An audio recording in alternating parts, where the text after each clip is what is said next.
Hey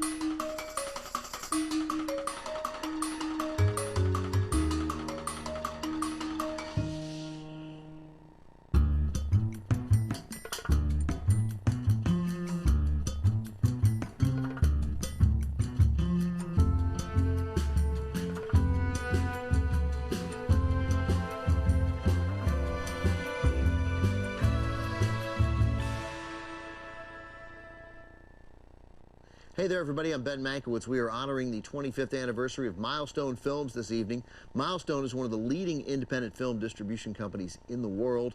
It's the first ever two-time winner of the prestigious Special Award from the New York Film Critics Circle. With me to share their insights on these Milestone movies, the founders of the company, Dennis Doros and Amy Heller. Welcome back, Dennis and Amy. Thank you so much.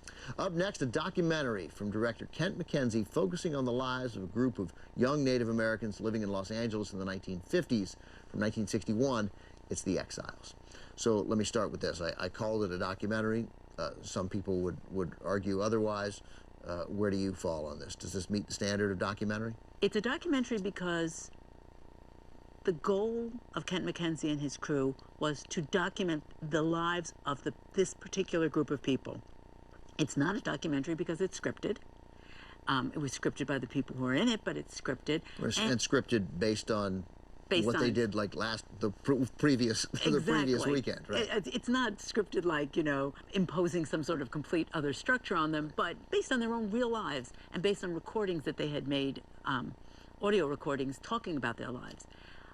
But, for instance, in the film, the woman who's one of the first people we see in the film, Yvonne Williams, right, in the film is married to Homer Nish. But in real life, she was married to Cliff, the man who plays the character of Cliff, whose name was Cliff. So it's not accurate. So it kind of falls in an interesting category. And the movie is shot really on the fly. I mean, these guys, many of these people had jobs, worked during the day. It takes place over one 12-hour period, right? Is that right? Yes. Right. Yeah. It's dusk till dawn. Dusk till dawn. So most of the movie is shot, much of the movie is shot at night. Right. It's dark outside. And these guys don't have, you know, they're not lighting it like a major film today. Right. Yet these evening shots of Los Angeles are incredibly vibrant. Like, it made me excited that I live in Los Angeles. Yeah. The cinematography is remarkable, and the sense of urgency and the sense of movement are really beautiful. It took 3 years to make the film, and it was hard. It was difficult, not only shooting the film, but to raise the money for it. He did a professional job.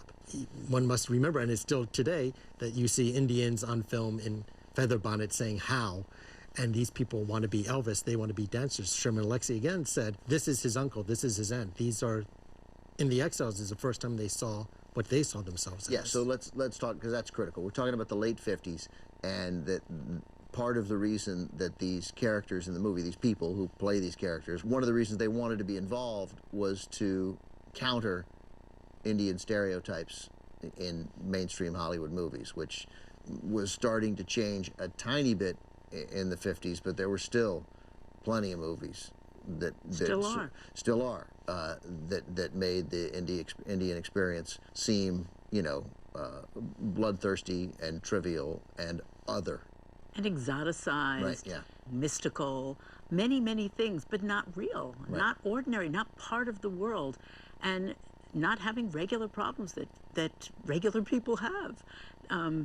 These characters are real people. How crazy is it that it feels like a revelation to show that, you know, it turns out that young Native Americans in Los Angeles in their 20s liked to go out at night.